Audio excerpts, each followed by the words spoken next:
Hello, and welcome to The Icon.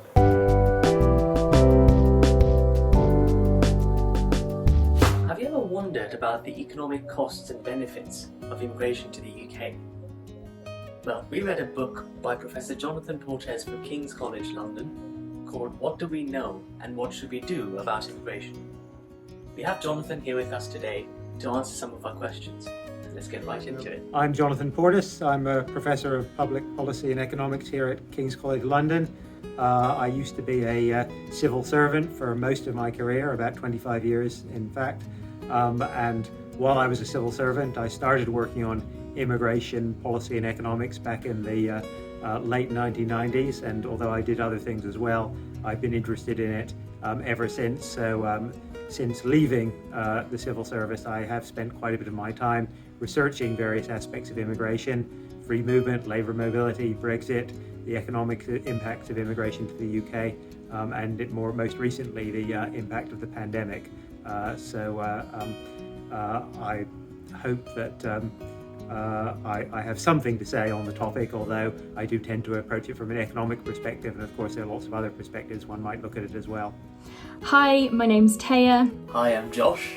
Hi, I'm Naomi. At the end of chapter 3, you write, the nature of immigration and the domestic economic environment matters as much, if not more, as the number of migrants. What would you say the best economic environment and immigration system would look like? An environment which works well for both immigrants and for people here already is one where people can get jobs relatively easily, where there isn't discrimination against migrants, where there's a degree of flexibility, where society as well as the economy allows people to come and make something of themselves here. And I think, the UK, as with most things, there's been good and bad. One of the reasons that while things are very, very far from perfect here, on the whole, the UK has done better with the economic integration of migrants than many other European countries, is that we do have a relatively flexible, open, liberal labour market, which means on the whole, it's been easier for people coming here to get jobs. Is net migration a reliable indicator or a statistic, given that it is based off a passenger survey? Well, it's not based off the passenger survey at the moment because we haven't collected the passenger survey since last March for obvious reasons.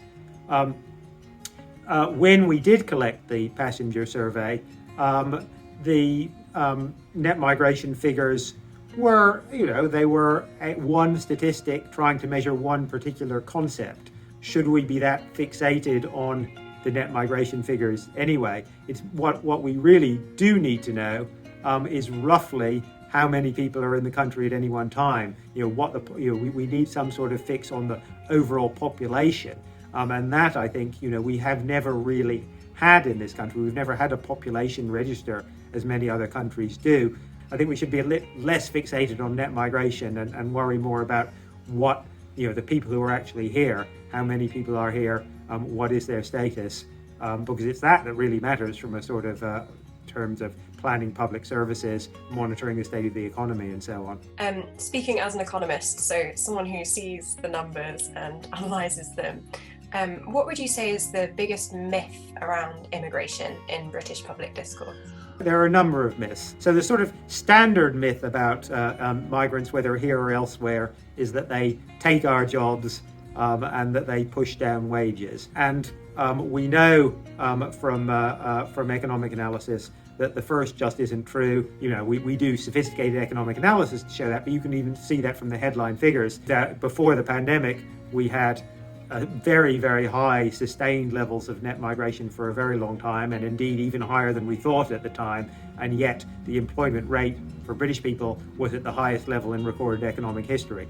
We also know that while there probably are some wage effects, they're relatively small. Some low-income workers do suffer a bit, but not very much, and it's probably not the major factor driving wages, either overall or for low-income people. Compared to much more important factors like the national minimum wage or what's happening to labour markets as a result of the gig economy and so on. I think perhaps the most damaging myth, though, of the last 10 years was the idea that migrants were somehow taking away benefits or crowding Britons out of public services. And I think that was particularly pernicious because it went beyond immigration. It was used as a deliberate political strategy in some quarters as a way of deflecting from what was really going on, which was that the austerity meant that public services in general were getting progressively more underfunded. And it was very useful for some people to be able to blame that on migrants, despite the fact that overall immigrants put in more than they take out. And I think that was very damaging indeed, and accounts for a number of political developments over the past decade. So the book touches on immigration policy for international students staying in the UK after they finish their studies. Since it was written, we've recently seen policy change to allow them to stay for up to 2 years under the graduate route. Do you know much about this policy? And if so, what do you make of it? I think it's fantastic. It was a good policy when it was introduced in the mid-2000s. I had some role in that policy at the time. There was a certain amount of abuse, but there's a certain amount of abuse of any immigration route. It's not the end of the world. You have to balance out the costs and benefits.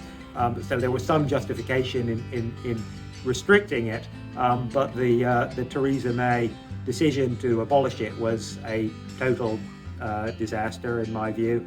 Very damaging both to universities but more generally damaging to the UK economy, and the decision of this government to reintroduce it in a slightly more limited form, but it's still actually a fairly generous scheme.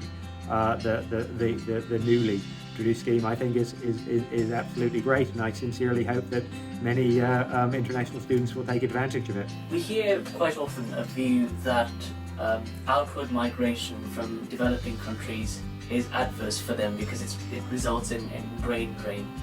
You address this view in your book, but can you please tease that out for us? Well, I think the impact of outward migration on source countries, and especially developing countries, is quite a complicated one. But the research has moved on quite a lot from the sort of brain drain view to recognise that there may be costs, but there may also be benefits. There are obviously financial benefits from remittances, and that's long been well known that people who go abroad send money back. But I think more interesting are the less directly measurable benefits. There's the benefits of people who come back. There's the benefits of the networks that arise for trade, for the interchange of ideas and so on, because of the connections between people moving and those who stay behind. Now, I don't think that's always the case. And there certainly are, you certainly can have issues, and I think this does arise most obviously in the health sector, where governments spend money, often scarce money, on training health professionals who then leave. So it is clearly damaging to some sub-Saharan African countries if their countries are training people and they're just leaving and coming to the West. It's not obvious that the remedy to that is simply closing the doors.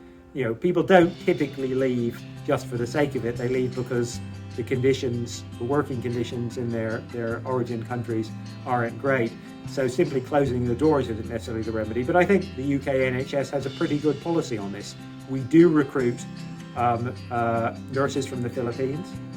That's good for us, and it's good for the Philippines. The Philippines, as a matter of almost deliberate economic policy, but driven both by government and the market, trains lots of nurses in the explicit recognition that many of them will go abroad, some of them will come back, some of them will stay, some of them will send money and so on, and that benefits Filipino people and the Philippines economy.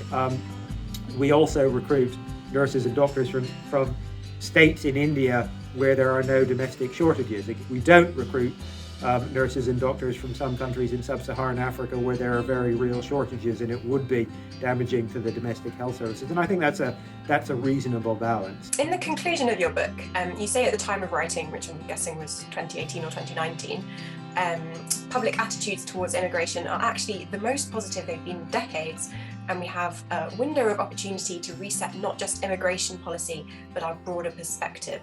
And I was just wondering, a couple of years on, what would you say is being made of this opportunity, particularly thinking about the new plan for immigration as recently proposed by the government?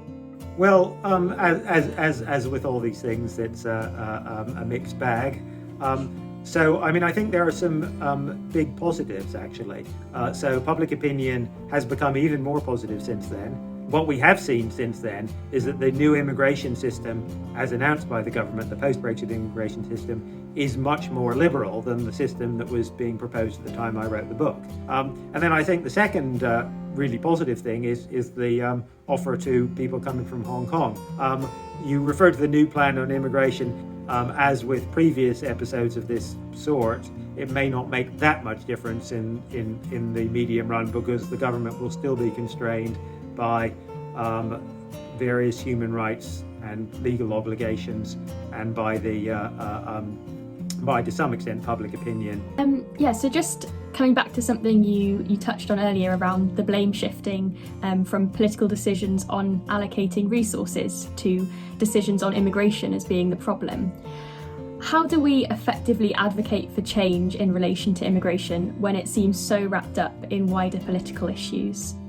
Well, that I think that's a very expensive question, which in many ways is beyond my competence. I try to duck this question by saying, I'm primarily an economist and analyst. My job is to analyse and to some extent to advocate on some questions where I know, but how do you change public opinion, I think, is a very, very difficult one, because there's a very complicated interaction of politicians, the media and the public. It's partly about evidence and analysis, but also partly about feelings and perceptions. My personal view, and I hope that comes across in the book, is that at least talking not just about the economics but about the history and what we can learn from past experience and what it tells us might help to make people less alarmed or worried about what happens now. So if an immigrant takes a job, a British worker can't have that job. But you explain that it is wrong to conclude that the overall level of unemployment goes up. You call this the lump of labour fallacy. Could you explain that to us, please? Because it's not, the number of jobs is not fixed. And immigration increases the supply of labour, but it also increases the demand for labour. The immigrant who gets a job produces stuff, earns money, spends money, demand goes up. Is there one job created? For every job that an immigrant takes, is one extra job created, or is it less than one, or indeed more than one? What economic theory tells us is that basically in the long run, it's almost certainly going to be as near to one as makes no difference. What the economic evidence shows is that that's also true in the UK, even in the relatively short run, because our economy is quite good at adjusting and creating jobs quite quickly, so that even in the short run, you don't see these negative effects that you might perhaps expect. Jonathan, one more question if you don't mind. We spoke about this briefly earlier on. Do immigrants pay more in taxes than they take out in benefits? Or is this too simplistic a conclusion? Well, it's a bit simplistic, because obviously, two things. First of all, every individual is different, so obviously some people are going to pay in more, some people are going to pay in less. You also have to remember that for your average person, it's very much a life cycle thing. I'm talking about not your average immigrant, but your average anybody, right? When you're 6, you're taking out of the system because we're paying for your school and you're not contributing very much. When you're 35, you're almost certain, if you're working, you're paying in. And you're not taking out very much, because 35-year-olds don't consume very much in terms of public services, health or pensions or education. When you're 80, you're taking out again, because at that point, that's when you really, really start to cost the health service a lot of money. What the evidence suggests, though, is that a large proportion of immigrants come here either to study or work. On the whole, they tend to be net contributors, both in the short run and for those who stay, because typically they stay because they're doing well, over the medium to long term as well. So on net, immigration is not a huge benefit, and not for everybody, but overall it's a net positive for the UK public finances. Yes, so overall immigrants more than pay their way, but there are a bunch of there's lots of complicated issues caught up in that as well. We do hope you'll take this away and start your own immigration conversations. Why not check out Jonathan's book? Link in the description below.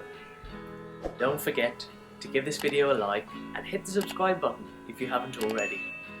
Until next time, bye for now.